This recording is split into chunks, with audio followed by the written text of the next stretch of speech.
Hola a todos, Hola, hola Vicky, ¿qué tal? Te veo ahí. Dani. Norma, Hola, hola. gente que estoy viendo, no veo a todos, veo a Sí, algunos.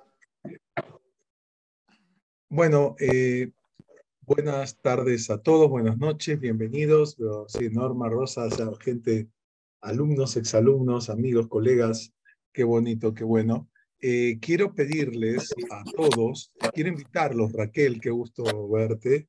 Quiero que nos digan desde dónde nos están siguiendo y participando en este webinar. Nos da mucho gusto de estar juntos esta noche desde el marco de la Universidad Hebraica de México. Mi nombre es Daniel Feinstein y soy el decano de estudios judaicos y director del programa. ¿Qué tal, Lisa? Otra gente de alumnos y colegas, no veo a todos, por eso no saludo a todos. Discúlpenme si veo. Y cuéntenos por el chat desde dónde nos están siguiendo. Tenemos gente de Monterrey, como Wanda, Mariel de la Ciudad de México. Hay gente que está en Cuernavaca, hay gente que está en Illinois, en Guatemala, Michoacán. Qué bueno tener esta comunidad virtual para poder acercarnos al estudio de un tema tan fascinante. Evansville, Indiana, acá Norma. Qué bueno, qué gusto nos da que estén con nosotros y vamos a tener también la posibilidad de interactuar un poco en este marco. Bueno, todavía falta mucha gente incorporarse, tenemos más de 100 personas que faltan incorporarse, pero vamos a iniciar con la puntualidad que nos caracteriza. Hola Sara, un gusto verte. También desde de la zona de Illinois y gente de ZDF, desde el DF y de otros lugares. Por favor, avísenos de dónde nos siguen, desde Ciudad Guzmán, Jalisco. Interesante, todo el país y otras, Estados Unidos, América Latina. Y tenemos también seguidores de Europa y de Israel, que nos da mucho gusto. Bueno, mi nombre es Daniel Feinstein, soy el decano de estudios judaicos de la universidad y voy a presentar este tema que es un tema fascinante. Hoy recordaba un dato biográfico que hace 50 años tuve mi primera experiencia de estudio sistemático, acá nos hablan de Veracruz también. Tuve mi primera experiencia de estudio de Talmud sistemática hace 50 años, varios de los que están acá no habían nacido, imagino, en Israel, en una yeshiva, que es una academia talmúdica. Me acuerdo que estudiamos en el marco que se estudiaba, digamos, todo un grupo de gente estudiaba tratado, y todavía me acuerdo hasta el día de hoy, pasaron 50 años de memoria, el texto de la Mishnah que estudiamos. Es decir, estudiamos un texto de un tratado que se llama Baba Kama, que es un tratado que trata de temas de daños, sería derecho civil y otros temas que dice, me acuerdo hasta en hebreo decía, Amenía Getakat Greshut Rabim Ubaejat Benitkalva Ushvara Patur. ¿Y por qué uno lo recuerda? Porque como uno lo estudia muchas veces, con el tiempo uno va memorizando en el estudio de Talmud, también va recordando, porque uno lo lee y lo discute una y otra vez. Entonces yo lo que voy a hacer brevemente en poco tiempo es explicar qué es el Talmud y algunos aspectos conectados con su estudio. Eso es lo que vamos a hacer hoy. Obviamente que yo les voy a hablar del bosque, no voy a hablar de cada árbol, y que es tal vez lo más rico, ¿no? De ver tener la experiencia directa de estudio de Talmud, que es algo fascinante, diferente a todo tipo de estudio que ustedes hayan tenido. El que no lo ha estudiado es otro tipo de forma de pensar, de organizar el conocimiento. Los textos tienen la complejidad tanto lingüística como no solo lingüística, sino la forma del pensamiento talmúdico. Voy a compartir una pantalla para poder eh, presentar el tema en forma más clara. Entonces, ¿qué es el Talmud? Es el tema nuestro de hoy. Para entender esto vamos a hablar de estos temas. ¿Qué es la Torah oral? ¿Qué es la Mishnah? ¿Qué es la Gemara? Vamos a hablar un poco de las ediciones del Talmud y la forma de estudio del Talmud. Ok, entonces vamos a empezar por lo primero, y que es un elemento clave en la estructura del pensamiento judío, en la estructura del mundo judío. Y voy a citar acá a un experto francés que habla de la exégesis, de la interpretación judía, y miren lo que dice acá: el judaísmo es una civilización toracéntrica. O sea, para comparar, si hablamos de cristianismo como una civilización cristocéntrica, donde en el centro de todo está la figura de Cristo, es decir, de Jesús como Mesías para el mundo cristiano, en el judaísmo tenemos una civilización, Ciérrame la puerta, por favor. perdón, tenemos una civilización toracéntrica, es decir, en el centro de todo está la Torah. Fíjense desde la arquitectura, si uno va a una iglesia, en cualquier iglesia, sea protestante, sea católica, en el centro está el altar con la cruz. Puede ser una cruz barroca, católica, muy con cuerpo y sangre, o puede ser una cruz de madera simple, en un marco más evangélico protestante. Pero en el centro está la figura de Jesús. ¿Qué está en el centro de una sinagoga? El Arón HaKodesh, el arca donde están guardados los rollos de la Torá. Y como lo dice acá Bannon muy bien, el judaísmo es una civilización textocéntrica, una civilización donde la relación con uno mismo y con el otro, con la sociedad y con el pueblo, con la historia y con Dios, está mediatizada, y esta palabra es clave, mediatizada por el texto o el escrito, el mismo comprendido como consignación de la palabra revelada. Es decir, en el mundo judío, nuestra conexión con el mundo, con Dios, con los demás, con uno mismo, pasa, nuestra comprensión de la historia está mediatizada por una palabra entendida como palabra revelada, como revelación divina, que es la Torá. Ahora, acá tenemos un ejemplo de un rollo, ¿no?, de la Torá, que está, como ven, en una piel de animal escrito, que es el que guardamos en las arcas de nuestras sinagogas hasta el día de hoy. Seguimos escribiendo a mano, letra por letra, es una tarea artesanal, espiritual muy especial. Esta es la Torá escrita. Es decir, y acá viene algo que si uno no entiende esto, no puede entender el mundo judío. El que no entiende esto, no entiende el mundo judío. Que es el concepto de, perdón, es el concepto fundamental de que en el judaísmo hay una comprensión de la Torá como Torá dual para el pensamiento judío. Desde la época clásica hasta nuestros días, la revelación de la Torá en el Sinaí, que es el momento histórico, según la tradición, donde se revela el mensaje al pueblo de Israel, la Torá tiene dos aspectos que fueron revelados a Moshe, a Moisés, en el monte Sinai. La Torá escrita, el Pentateuco que tenemos en las Biblias judías, cristianas, los primeros 5 rollos de Moisés, desde el Génesis hasta el Deuteronomio, y la Torá oral. Esto es muy importante porque en esto se diferencia el judaísmo de otras concepciones, por ejemplo, del mundo cristiano, que aceptan la Torá, el Antiguo Testamento, como lo llaman, como parte integral de su fe, de sus creencias. Pero es solo la Torá escrita. En cambio, en el judaísmo está la idea de que la Torá escrita y la Torá oral, ambos son aspectos de la revelación divina. Y si la Torá escrita está acá, acá tenemos una imagen del Talmud, que es gran parte de la Torá oral. Oral porque originalmente era una enseñanza que se transmitía, que se memorizaba, que se transmitía entre los discípulos y los maestros, y en alguna etapa se fue escribiendo, que vamos a explicar eso enseguida, y dio lugar a esta obra monumental que es el Talmud. En este caso es el Talmud babilónico, que es el que más se estudia, se conoce y que es más el que generalmente cuando hablamos de Talmud hablamos del Talmud de Babilonia, que es la expresión de la Torá oral. Y vamos a explicar este concepto un poco más. Pero quiero explicar qué es el Talmud con varias definiciones. Ustedes lo van a ir entendiendo. O sea,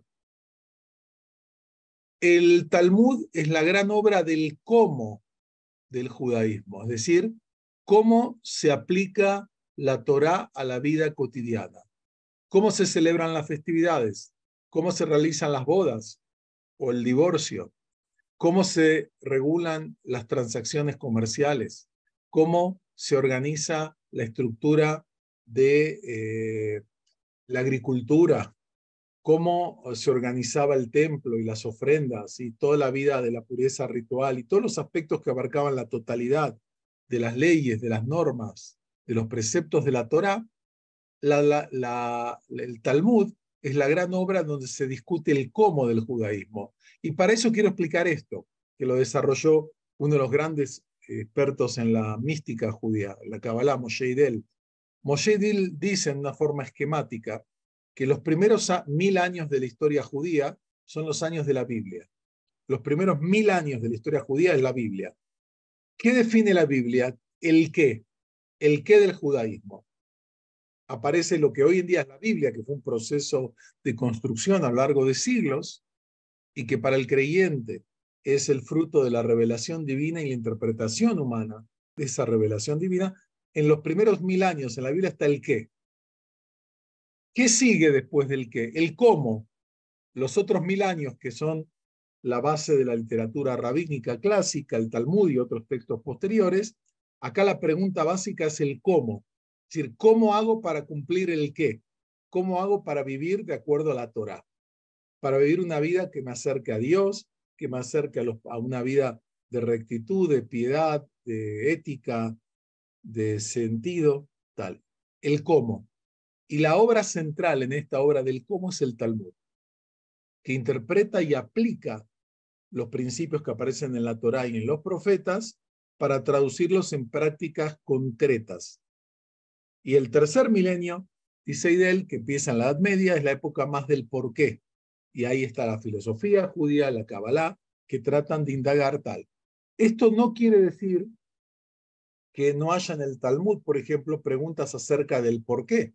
Hay muchas y aparecen mucho, pero podemos decir sin duda que el enfoque central de esta obra es el entender el cómo, es decir, cómo se aplica la voluntad divina, cómo nos conectamos con Dios, cómo nos conectamos con nuestro prójimo, cómo vivimos de acuerdo a las enseñanzas de la Torá.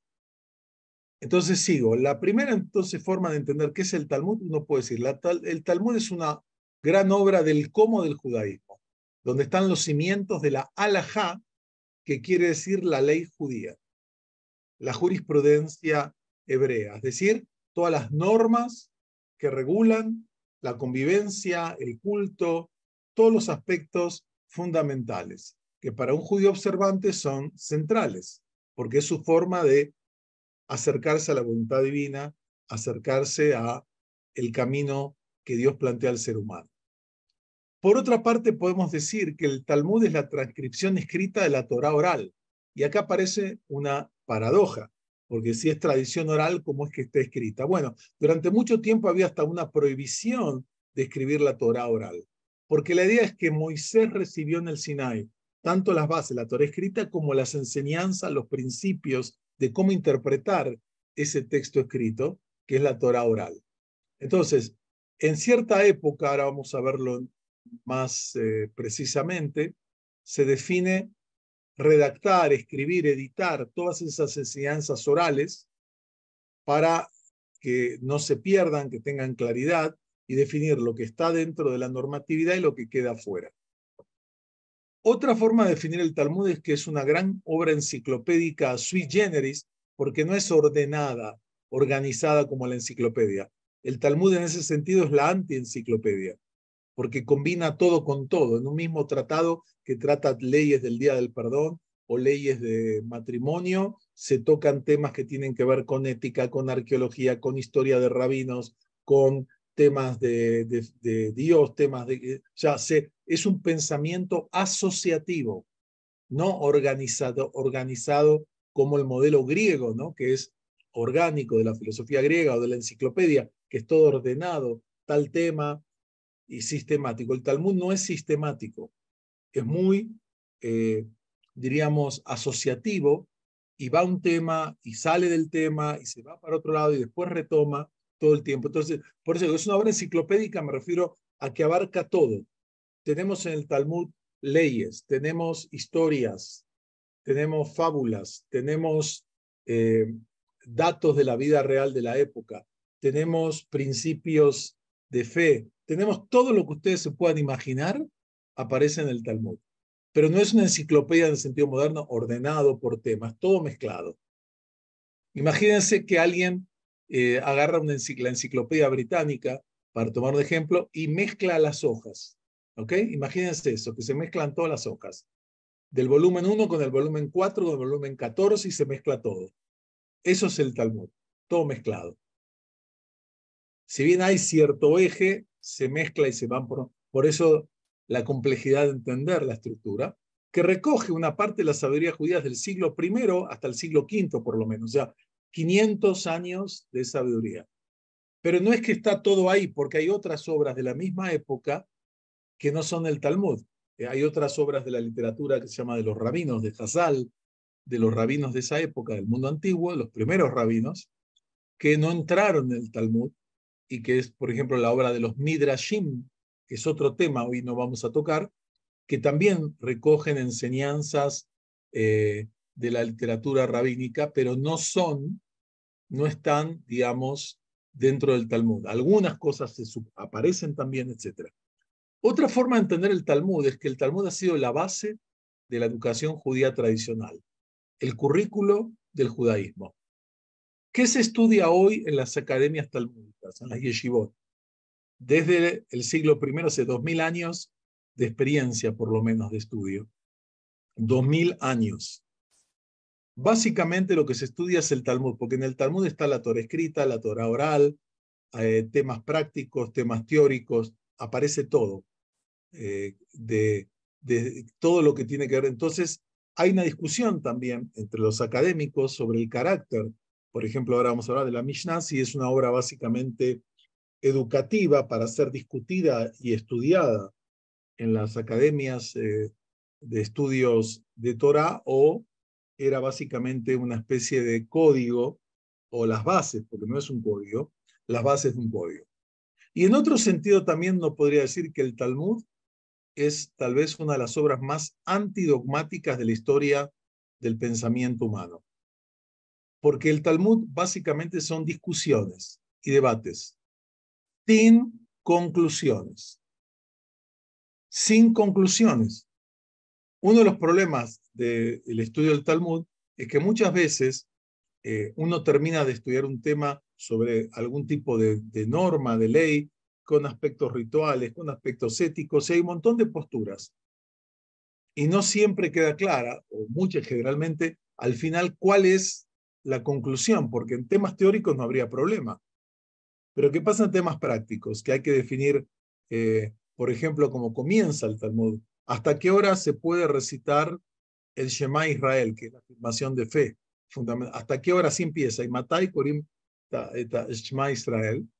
Entonces, ahí vamos a ver que en el mismo texto aparecen tres posturas distintas. ¿Y cuál es la que hay que seguir? Bueno, lo que pasó es que más tarde hubo una serie de sabios que empezaron a clarificar, organizar todas las discusiones del Talmud y plantear no solo la discusión, sino las conclusiones. Esas obras son los códigos de ley judía. Los códigos de ley judía no tienen toda la discusión, es como con las leyes. Si uno lee en los escritos de los parlamentos todas las discusiones de las comisiones que discutieron las leyes, una ley, vamos a hacer que se va a hacer una ley sobre educación, digamos, ¿no? Y se va a hacer en el Parlamento de México o de Argentina o de Estados Unidos, se va a hacer una nueva ley de educación. Antes de eso hay muchas discusiones, hay comisiones y posturas distintas. Bueno, pero una vez que se define la ley, no aparece todo eso. Lo que aparece es la ley que define, esta es la nueva ley, estas son las normas, así a tal edad hay que estudiar esto, y así los estados, y quién financia, todos esos detalles. Pero todas las discusiones previas, que son muy largas, no aparecen en las leyes. Bueno, eso es el Talmud. El Talmud son las discusiones que conducen son las discusiones que conducen a las conclusiones y a las normas y las posturas diversas que hay. Y no siempre queda clara cuál es la decisión adecuada. Entonces, como ven, es una obra compleja. realmente compleja que requiere un tiempo de estudio. Ahora, el Talmud, como ven, es un aspecto que para el judío es un acto no solo intelectual, es un acto espiritual y es un acto emocional. Es una forma de conexión con la identidad personal, de conexión con Dios, de conexión con la comunidad. Fíjense que hace muchos años me tocó dar una conferencia en Lleida, en España, en Cataluña, y me preguntó un señor diciendo, pero ¿cómo hacen ustedes para conectarse con Dios? Porque yo sin la figura de Jesús no podría, no tengo una conexión directa, me quedaría como muy abstracto mi conexión con el Dios Padre. Y yo le decía, mire, yo como judío nunca tuve ese problema, porque para mí, a través del estudio y la práctica de los preceptos, me conecto de una forma muy directa, muy concreta, siento esa vinculación tan especial, ¿no? Y acá vemos, esta persona ve un estado de concentración de estudio, que es el estudio de la Torá. Maimónides nos explica, el gran pensador judío del siglo XII y comienzos del siglo XIII, nos explica muy bien el tema del Talmud y la Torah oral. Dice, todas las mitzvot, explica Maimónides, todos los preceptos, le fueron dados a Moisés en el monte Sinai con su correspondiente significado como está escrito. Y acá cita el texto bíblico en Éxodo y también en Deuteronomio, y te doy las tablas de piedra, la Torah y la mitzvah. Eso dice el texto de la Torah. Entonces Maimónides interpreta, ¿qué es la Torah? Cuando Dios le dice, te doy la Torah, dice, esa es la ley escrita. ¿Y qué es la mitzvah? Es la ley oral. Esto que dije es central. Para el judaísmo, como lo llama el gran estudioso de la literatura rabínica, un hombre que tradujo prácticamente todos los textos de la literatura rabínica, él y su equipo, al inglés, Yaakov Neusner, uno de los más destacados estudiosos de estos temas, él la llama, el judaísmo es el mundo de la Torah dual. Torah escrita, Torah oral. Torah Shevichtav, Torah Sheval Peh en hebreo. Es decir, para entender el mundo judío en sus propios términos, hay que entender que el judaísmo incluye la Torah escrita, que es el Pentateuco, que son los rollos que tenemos y leemos semanalmente en la sinagoga, y es también todas las enseñanzas orales que después se van a escribir y que están fundamentalmente en el Talmud y la literatura midrashica. Ahora, fíjense, en un texto del Talmud, que de la primera parte del Talmud, que ahora voy a explicar, se llama Mishnah, ahí aparece esta cadena de transmisión oral. Miren lo que dice así, Moshe recibió la Torá del Sinai y la transmitió a Yoshua, a Josué, y Yoshua a los ancianos, y los ancianos a los profetas, Isaías, Jeremías, Ezequiel, etc. Y los profetas los transmitieron a los hombres de la gran asamblea. Estamos hablando hasta hace 2300 años atrás, 2200 años atrás. Los hombres de la gran asamblea, Anshei Knesset Agdolá en hebreo, fueron los que de alguna forma empiezan a estructurar lo que va a ser la tradición oral. Ellos enunciaron tres principios, los hombres de la gran asamblea. Sean prudentes al juzgar, no sean extremistas, sean respetuosos, indaguen muy bien antes. Formen muchos discípulos, es decir, hay una idea de educación, que es uno de los grandes principios del mundo judío, la educación como un valor fundamental, no una concepción elitista del conocimiento, sino una concepción abierta, y hagan una valla que salvaguarde la Torah, es decir, protejan la Torah, protéjanla para que se preserve. Bueno, acá está el programa que van a tomar los rabinos y van a desarrollar, es decir, ser muy cuidadosos al aplicar las normas, difundir el conocimiento en forma masiva en una época donde solo una minoría muy pequeña estudiaba, y hagan y cuidar y preservar la Torah. Ahora, para entender esto hay que entender un concepto que desarrolló también y lo sintetizó muy bien el gran pensador judío rabino Abraham Yeshua Heschel, que dice esto: el judaísmo es un mínimo de revelación y un máximo de interpretación. Es decir, la concepción judía tradicional concuerda de que el origen, digamos, del pueblo, de la Torá, después de la salida de Egipto, es el momento de Sinai, donde el pueblo recibe, tiene un encuentro con lo divino, que es la revelación divina, es decir, es un conocimiento de un origen trascendente, no es un conocimiento humano el origen, pero ese conocimiento es como un núcleo que debe ser interpretado. Y toda la concepción rabínica es que la Torá oral es la interpretación que está inspirada por Dios de cómo aplicar las normas que aparecen en la Torá escrita. La Torá escrita dice, por ejemplo, observarás el Shabbat y guardarán los hijos de Israel el Shabbat, pero no están los detalles. ¿Qué significa no harás trabajo? ¿Pero qué es trabajo? En la Torá escrita no está definido eso. Los rabinos, con una serie de principios interpretativos, las llamadas reglas hermenéuticas, o en hebreo, midot shatorá nidreshet bahem, esas normas se aplican y definieron que hay 39 acciones que significan trabajo y sus derivados, por ejemplo. Ok, ahora, esto también tiene que ver con algo central, porque el Talmud es tan central, porque el judaísmo es una identidad textual, y esto lo dicen muy bien y de una forma muy bella y muy accesible. El que quiera entender este aspecto de la dimensión judía, lean el libro que escribieron el gran escritor israelí Amos Oz y su hija Fania Osalzberg, que se llama Los judíos y las palabras. Está en español el libro también. En esta obra ellos dicen, el judaísmo es una identidad colectiva que se define como una memoria textual, una cadena textual. Y en esa cadena textual, el texto central es el Talmud, porque el Talmud conecta la ley, la Torá escrita, es decir, la Biblia, el Antiguo Testamento, como se llama en la terminología cristiana, con la actualidad. Conecta la revelación con la interpretación.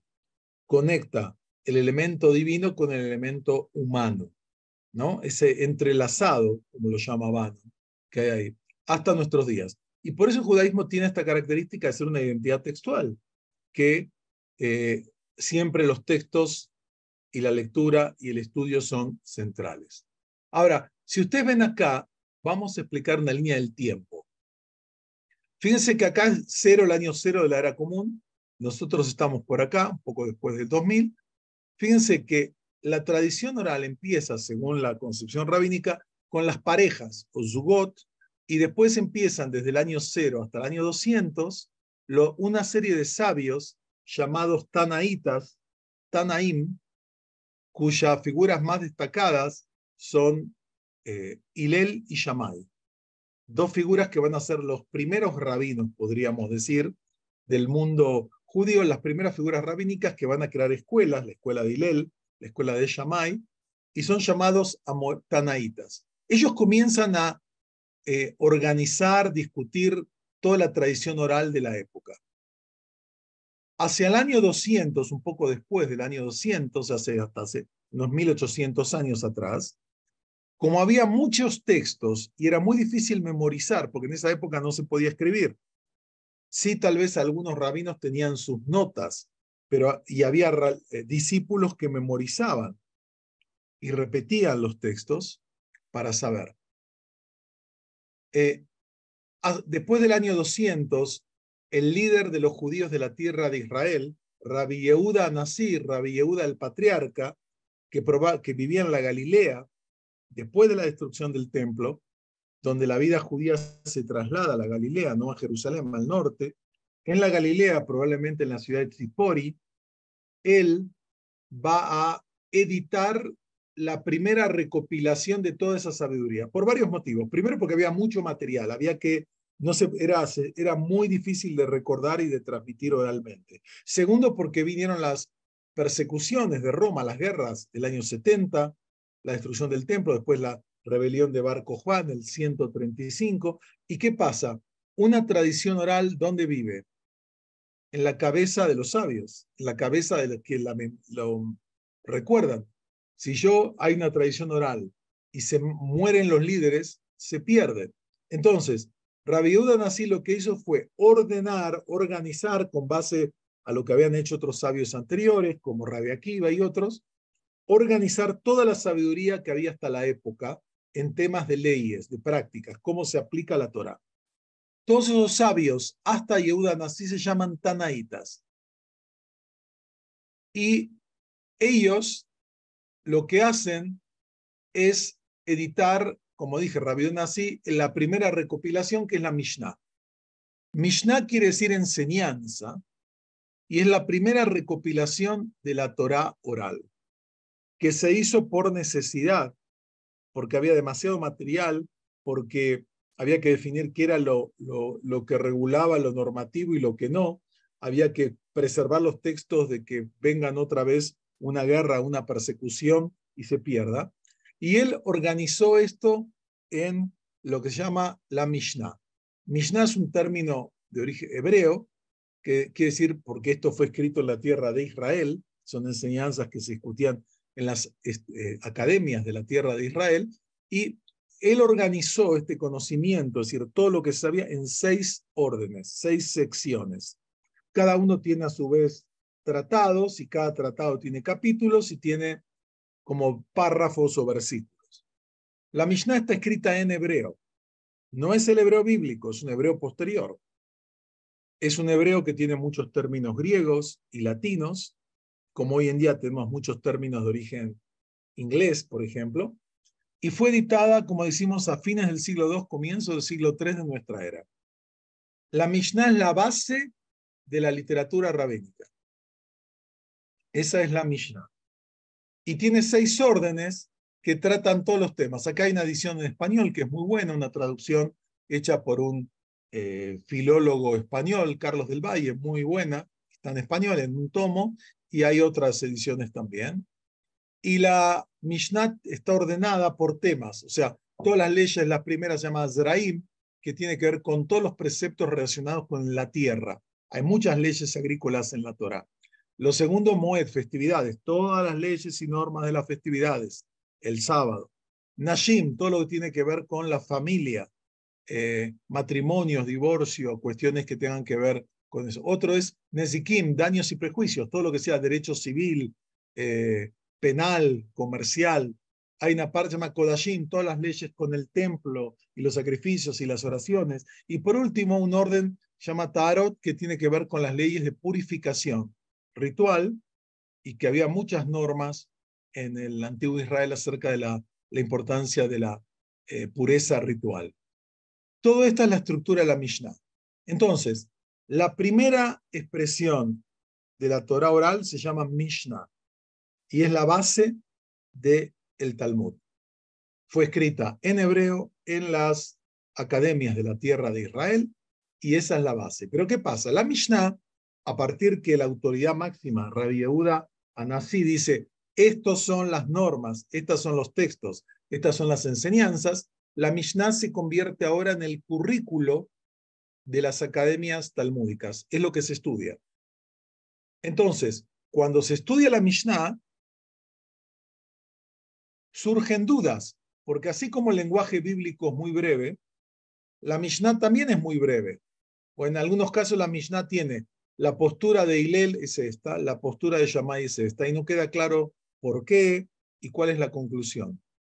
Entonces, en las academias de Israel y de Babilonia, porque ya los judíos, hay una comunidad muy fuerte viviendo en Babilonia, se va a estudiar la Mishnah, se va a discutir, se va a decir, ¿y por qué él dice esto? ¿Y por qué Shammai dice esto? ¿Y cuál es la base escrita de la Torah escrita para decir esto? ¿Y por qué dice esto? ¿Y por qué dice el otro? Y cuentan anécdotas. A mí me contó mi maestro una vez que esto se aplica así, pero que en este caso no se aplica. O sea, empiezan todas esas discusiones que de vuelta, la Mishnah es una sola, pero la Mishnah se estudia en las academias de Israel y en las academias de Babilonia.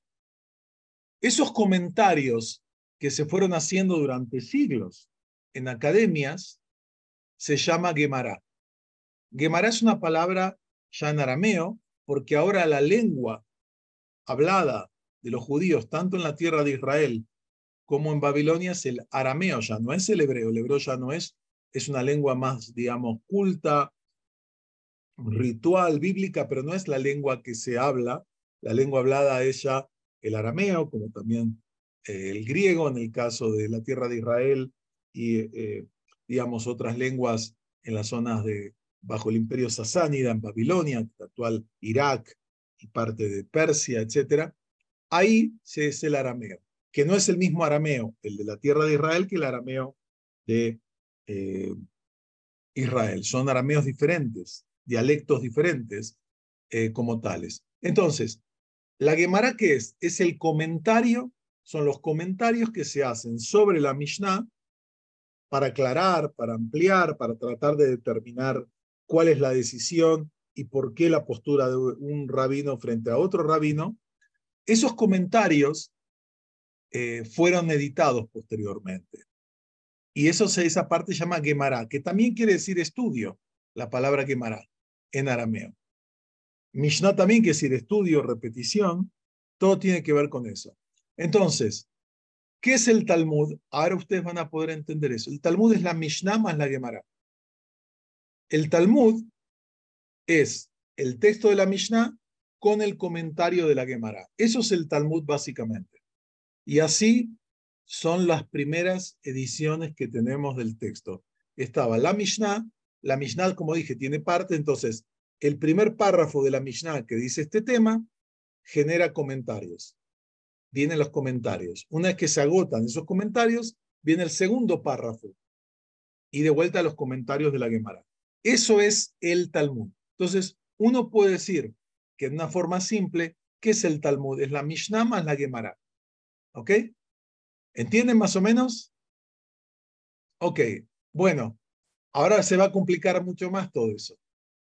Entonces, los sabios, voy a ir acá, perdón, los sabios que discuten que hacen la Gemara, se los llama Amoraim, y viven del 200 al 500, más o menos, de nuestra era. Depende si es en la tierra de Israel, ahora, Mishnah hay una sola, pero Gemara hay dos. Está la Gemara que se escribió en la tierra de Israel, y la Gemara que se estudió, que se escribió y se produjo en Babilonia. La Mishnah, con el comentario en la tierra de Israel, es decir, con la Gemara que se hizo más que en Jerusalén, en Tiberíades, es lo que se llama el Talmud de Jerusalén. Y la Mishnah más los comentarios que se hicieron en Babilonia es el Talmud de Jerusalén. Entonces, el Talmud es, para explicarlo, ahora viene el Talmud, que es la Mishnah más la Gemara. Y en las ediciones, después voy a explicar, que se usan hoy, está al comienzo la Mishnah, el comentario, de vuelta a la Mishnah, el comentario, y así sucesivamente. Entonces, esta es la estructura. Entonces, primero que para estudiar Talmud, ustedes van a ver que hay varios temas. Primero, la Mishnah está escrita en hebreo. La Gemara está escrita en arameo. Entonces, uno tiene que entender una estructura básica, por lo menos, del arameo, que es como saber español, pero aprender a su vez francés. Es otra lengua. Entonces, eso tiene que ver con las dificultades lingüísticas que tiene el estudio de estos textos, pero aparte son textos muy sin puntuación. Perdón, no sé, no tienen puntuación. Perdón, acá perdón, podemos pedir que alguien apague un micrófono, no sé, el micrófono. Alguien pregunta acá diferencia entre la Mishnah y la Halajá escrita por Yosef Karo. Bueno, es decir, yo expliqué antes que una cosa es el Talmud y otras cosas son los códigos. Los códigos lo que tratan es de clarificar y sistematizar. Perdón, hay alguien que tiene abierto el micrófono. Voy a pedir a Alejandro. Gracias. Entonces, explico este tema para que quede claro. Los códigos lo que hacen es evitan todas las discusiones de por qué y para qué y las propuestas y se quedan con las conclusiones. Hay que hacer así y así y así.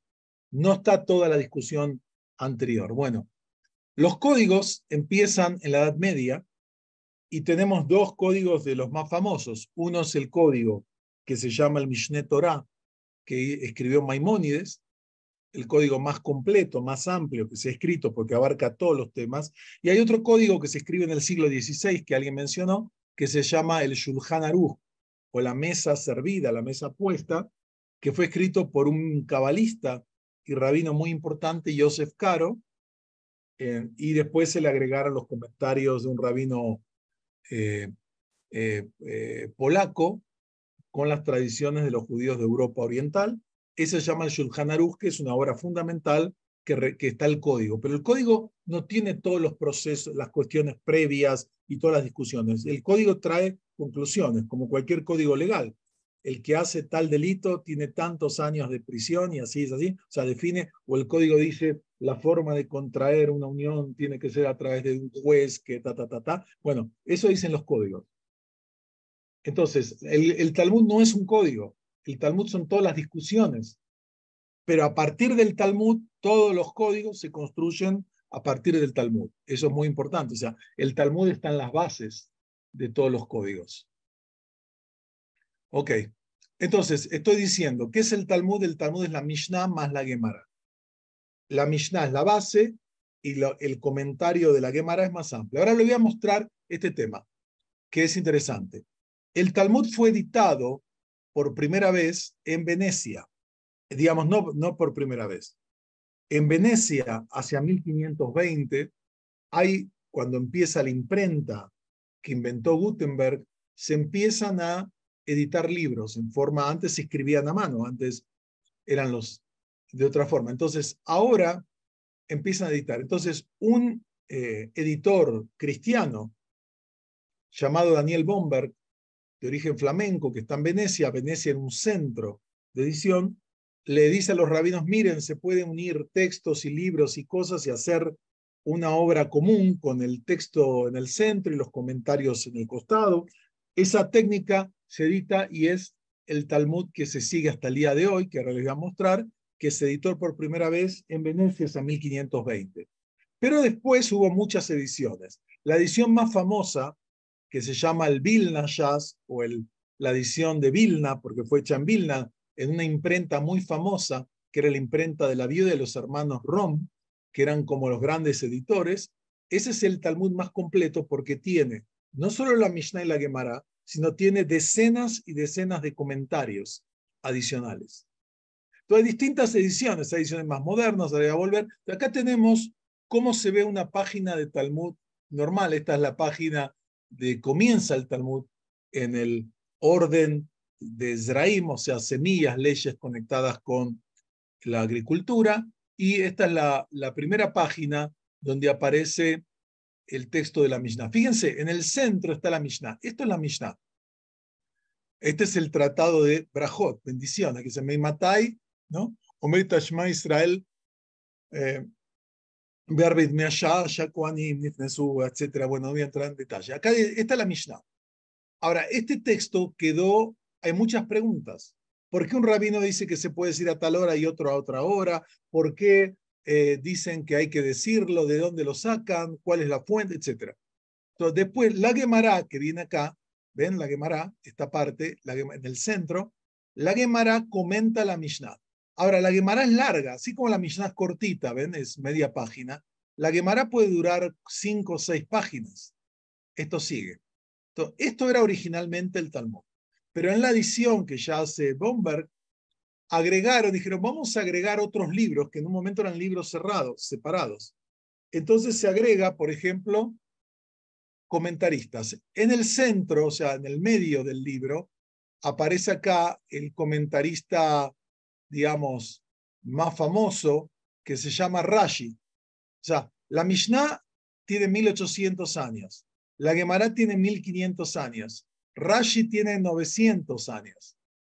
Él vivió en Francia, en el norte de Francia, y Rashi comenta y explica los términos. Es muy importante porque Rashi brevemente, cuando uno estudia Talmud, siempre lo estudia con Rashi, comenta. Ahora, después que muere Rashi, sus hijos, sus nietos continúan y son esta parte que está acá, que se llaman Tosafot, o sea, agregados, que a veces discuten con Rashi y comentan eso. Entonces, esta es la base de una página de Talmud normal. Después hay otros textos que hay en Mishpat, Ner Mitzvah, que te dicen cuando el Talmud, por ejemplo, cita un texto bíblico, el Talmud no dice esto Génesis o Éxodo o Isaías.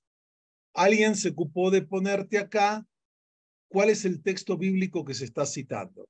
Y otros después te escriben referencias, por ejemplo, dónde aparece este tema en el código de Maimónides. Entonces, como ven, es una obra muy compleja, que hay otra forma de pensar. O sea, cada uno de estos textos cumple otra función. Hay alguien que sintetiza la discusión, otro que te trae posturas prácticas, etcétera, etcétera.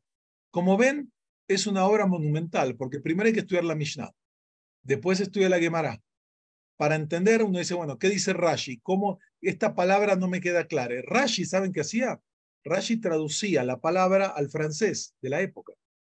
Rashi decía, en nuestro idioma se dice tal cosa. Y por eso Rashi es una de las fuentes más importantes para el francés antiguo, el francés del siglo XI, porque no hay muchos textos. Rashi trae eso, dice, explica eso, además de explicar otros temas. Como ven, la página de Talmud es un universo. Y explico, esto es el comienzo, porque después, al final de los tratados grandes del Talmud, hay comentarios que comentan a Rashi, que comentan a Tosafot y que comentan a Rabbi Nisim. O sea, es un universo, por eso se habla del Yam a Talmud, el océano del Talmud. Es un universo fascinante y la idea es que no es que solo ellos discuten este tema. La Gemara puede empezar discutiendo esto, pero después se van, asocian algo y alguien, ahora me acordé, ya que mencionaste tal tema, y así van y vuelven. Como ven, es una obra fascinante, compleja, que requiere para poderse manejar. No es un tema que puedo leer el Talmud. Aunque hoy en día hay traducciones relativamente buenas, aún al español, no se puede leer el Talmud.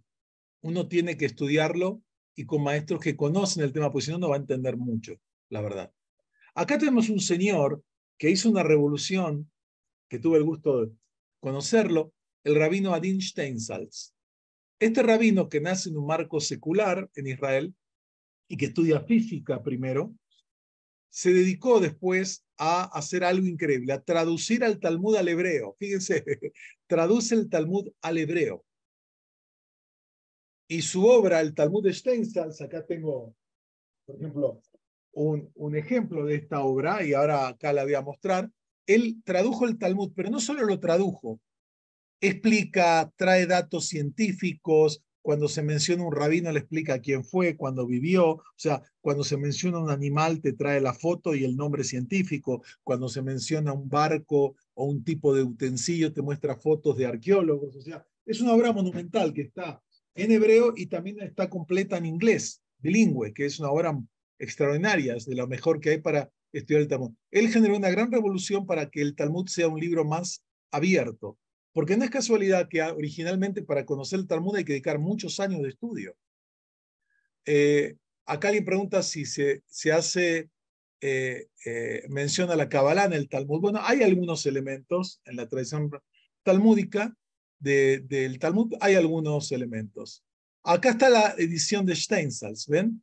Que él también puso puntos y comas, que es muy importante, porque en el Talmud no sabes dónde terminar un texto, no hay puntos ni comas, ni hay tampoco los puntos de vocales. Imagínate un texto en español sin puntos, comas y vocales.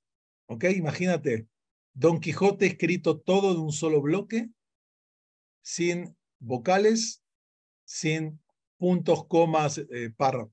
Es muy difícil. Bueno, por eso hay que estudiar. Esta es la edición de Steinsaltz en inglés, que está en hebreo y en inglés, y esta es una obra clarísima. Hay otras ediciones, está la edición Schottenstein también, que es una traducción también al inglés, bastante didáctica. Hay varios proyectos. El Talmud que editó Steinsaltz tiene también una base académica científica, otros no. Esta es una edición que hay en español de varios tratados, no todos, ¿no? Acá dice arriba Talmud Babli, el Talmud de Babilonia, etc. Esta es otra edición del Talmud Babli, otra edición que hay de otros tratados. O sea, tenemos varias ediciones. La primera es una traducción de una traducción, que fue editado en Editorial Acervo en Argentina en los años 60, 70, que fue una primera edición de Talmud al español, con el texto hebreo y texto español, pero no era directo. Estas ediciones son más adecuadas, más hechas. Ahora, Algo acerca del estudio. El Talmud se estudia, no se estudia solo, se estudian parejas. Ustedes ven acá las parejas o en tríos. O sea, eh, la forma tradicional de estudiar en una academia talmúdica es, me siento con el texto del Talmud y otros textos, y está la biblioteca al lado, y se estudia. Y fíjense algo interesante, no hay maestro, es un estudio autodirigido. No hay nadie que controla, a ver, o sea, hay algún maestro que ayuda si alguien tiene dudas o preguntas, pero la gente estudia sola, como digo, en parejas, ¿ven? Donde uno lee el texto, el otro le pregunta, entonces se llama jabruta, o sociedad o compañerismo, que es un método muy interesante porque tú tienes que, el otro te cuestiona y tú le tienes que responder, desarrolla mucho la mente. Y aparte se desarrollan relaciones de amistad, porque uno estudia con una persona, esta gente está estudiando 8 horas diarias durante años. No solamente estudias Talmud, cuando comes o tomas un café hablas de la vida, de tus proyectos, se generan amistad, pero el modelo judío tradicional es esto. Y por último, hoy en día también hay Gebruta de mujeres, hoy en día también hay academias aún ortodoxas, donde también mujeres estudian esta literatura que generalmente la estudiaban los hombres. Hoy en día también ocurre. Y por último, para explicarles algo, el Talmud de Babilonia tiene 2.711 páginas. Ahora, leer una página del Talmud no es como leer una página de un libro o una enciclopedia. Leer una página es complejo. Tienes que, para entender el tema. Entonces, en el año 1923, en Polonia, en una academia talmúdica que estuvimos hace poco en Lublin, en la Academia de Jochmei Lublin, que duró poco tiempo y después fue destruido por los nazis y está reconstruido ahora ahí en Lublin, se inició un proyecto de leer lo que llaman el Daf Yomi, la página diaria. Es decir, si tú lees una página diaria de lunes a viernes a lo largo del año, más o menos tardas 7 años y medio en estudiar Talmud, estudiar todo el Talmud completo. Son ciclos. Entonces, por ejemplo, ahora hay un ciclo que si tú buscas vas a encontrar dónde están ahora los que estudian la página diaria de Talmud. Se estudia la misma página en todo el mundo, el que sigue este sistema. Hay apps donde tú puedes bajar y seguir el tema. Puedes buscar en casi todas las grandes ciudades del mundo. Yo estoy viajando y me voy a New York, o me voy a Boston, o me voy a París y quiero seguir mi clase. ¿Dónde puedo ir a tener la clase? Porque es el mismo programa en todo el mundo.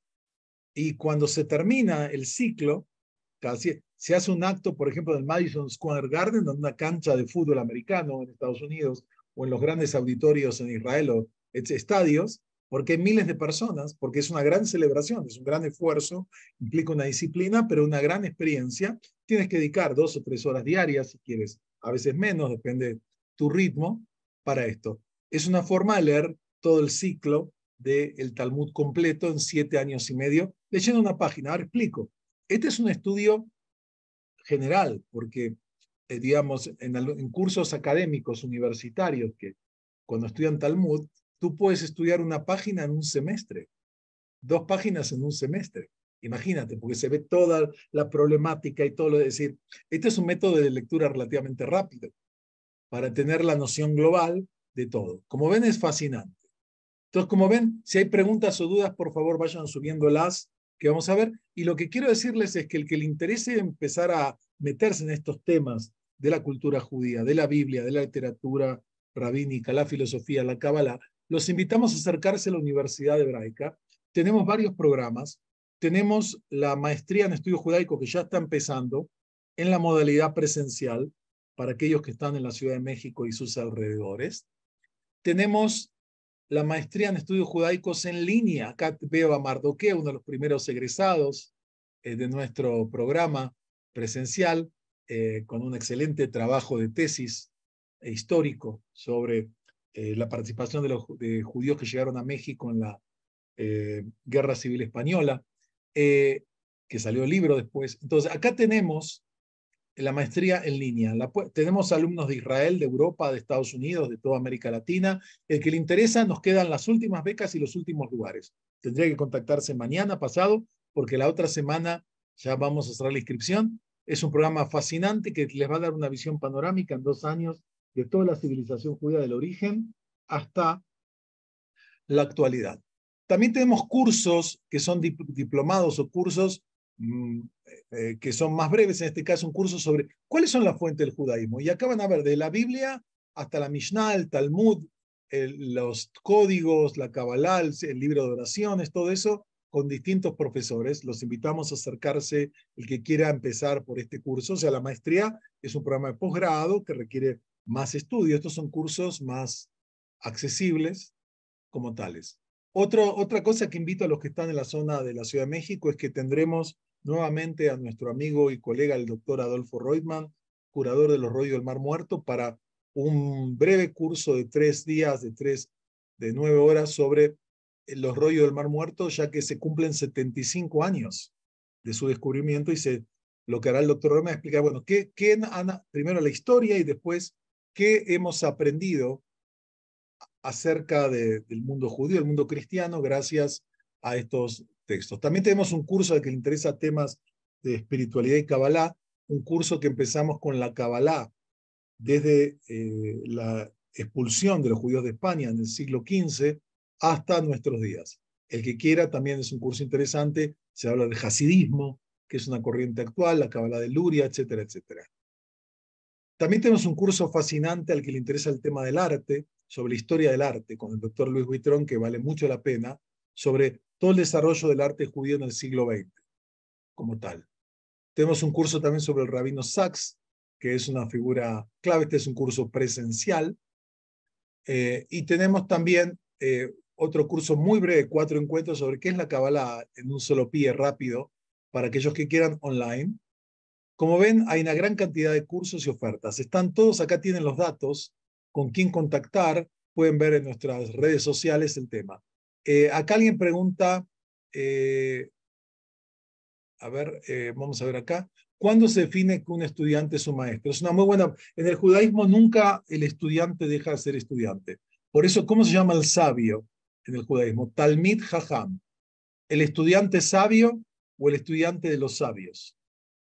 Un estudiante nunca deja de ser estudiante y un maestro tampoco nunca deja de ser un estudiante. El maestro que se cree que ya es un sabio ha perdido el rumbo, ¿no? O sea, ese es el tema. Obviamente que con el tiempo uno va adquiriendo ya etcétera. Bueno, este webinar probablemente aparecerá después en nuestra YouTube. Tenemos un canal de YouTube, búsquenlo y pueden incorporarse al canal de YouTube de la universidad. Acá tenemos, fíjense, el que quiera ver toda la oferta y considerarla bien, acá tienen en la página web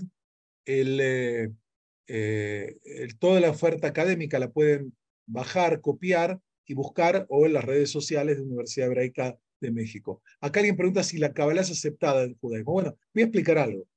La Kabbalah nace en el judaísmo, es una parte integral del pensamiento judío, igual que la filosofía judía. Lo que pasa es que en la actualidad hay todo tipo de apropiaciones de la Kabbalah. Algunas muy serias y otras que son una mezcla de charlatanería con otros temas, ¿no? Pero, como digo, la Kabbalah es parte integral del judaísmo. Hay que ver qué es lo que usted piensa por Kabbalah. Por ahí escuchó cosas que alguien que conoce diría, no, eso no es realmente la Kabbalah de la que estamos hablando. Entonces, como pueden ver, el mundo de la literatura judaica es fascinante. Y explico algo importante. Acá alguien pregunta si hay un curso sobre Talmud. En la maestría se ve qué es el Talmud, qué es el Midrash, qué es la Mishnah. Se lo ve de vuelta en una forma, se leen ejemplos, ¿no? Como dice yo ahora, ahí sí van a leer ejemplos de textos talmúdicos, porque hay más tiempo, pero no es un curso de Talmud. O sea, un curso de Talmud requiere bastante tiempo como tal para estudiarlo y para acercarse a este tema. ¿Qué más? Más preguntas, dudas. Ya veo que están acá también Héctor. Saludos, Héctor. Saludos a Luz desde Colombia. No sé si hay más preguntas o dudas con respecto al tema que estoy diciendo. ¿Cuándo vuelven a abrir el ciclo? Bueno, gracias. Los programas tratamos de comenzar cada semestre. El próximo ciclo empezaremos en enero, fin de enero. Si alguien está interesado y ahora no puede, por favor contáctese con nosotros, digamos, para el mes de octubre, noviembre, para a más tardar, para poder inscribirse para el próximo ciclo, si es que le interesa participar en unos cursos, ¿no?, de la universidad.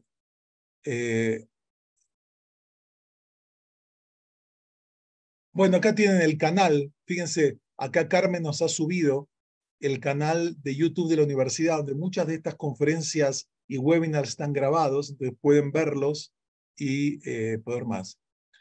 Para la maestría no se requiere conocimientos previos. Para ser alumno regular hay que tener un título de licenciatura, preferentemente en humanidades y ciencias sociales, pero también tenemos gente que son ingenieros, médicos, abogados, o sea, también pueden estudiar. No es necesario conocimientos previos. Y se puede cursar como maestría o con una modalidad de diplomado, es decir, que no es un título oficial, porque para inscribirse oficialmente en un programa de posgrado hay que tener un título de grado reconocido por la SEP, ¿no? Eso es una regulación que tenemos como universidad. Como ven, hay mucho para aprender y les explico algo. El mundo del Talmud siempre es fascinante. Uno lee el mismo tratado una y otra vez y siempre descubre cosas nuevas. Yo recuerdo hace ya como 30 años, cuando vivía en Buenos Aires, tuve un curso, un ciclo que fue muy interesante, que se llamaba Talmud en la City, en pleno centro de la ciudad de Buenos Aires, en la calle Florida.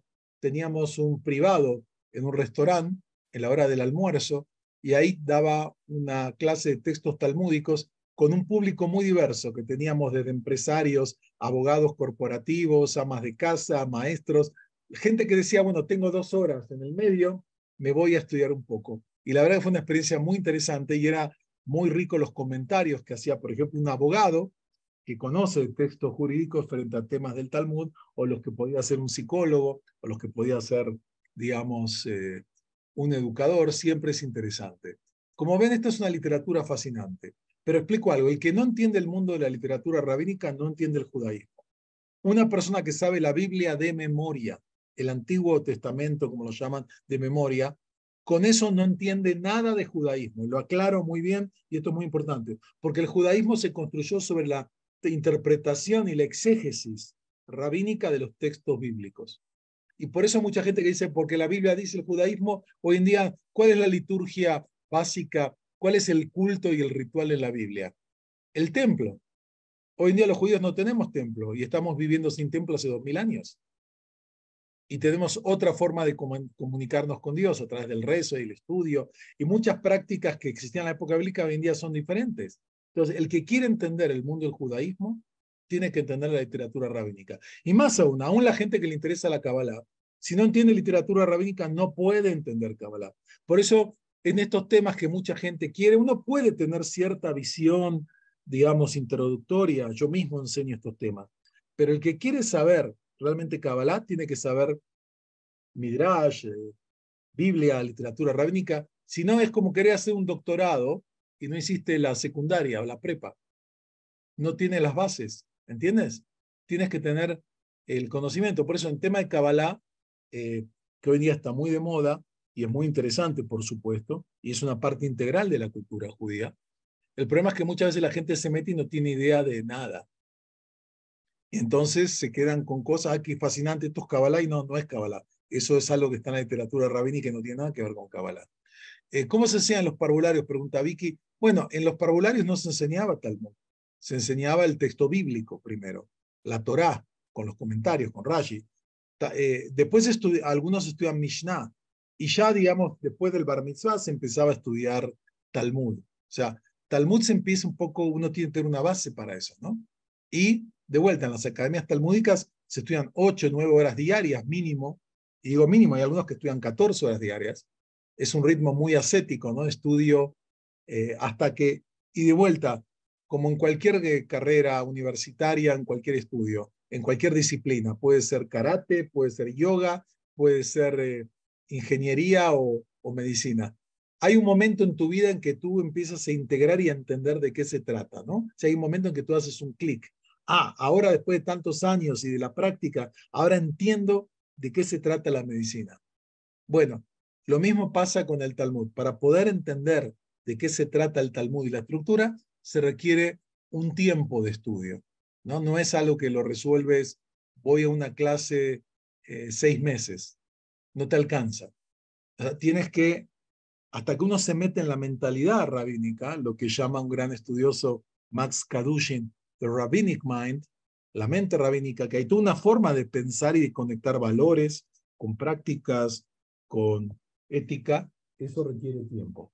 Bueno, les agradecemos a todos su presencia, me ha dado gusto ver a viejos conocidos y nuevos conocidos y esperemos que nos volvamos a encontrar en los programas de la Universidad Hebraica. Para que sepan, este martes a las 6 vamos a tener un webinar de este tipo que se llama Kabbalah para escépticos, mitos y realidades.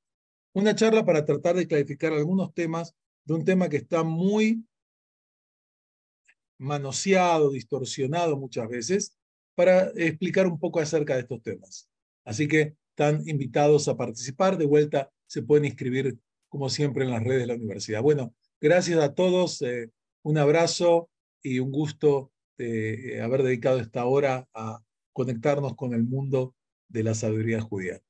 Laila Tov, buenas noches y hasta la próxima.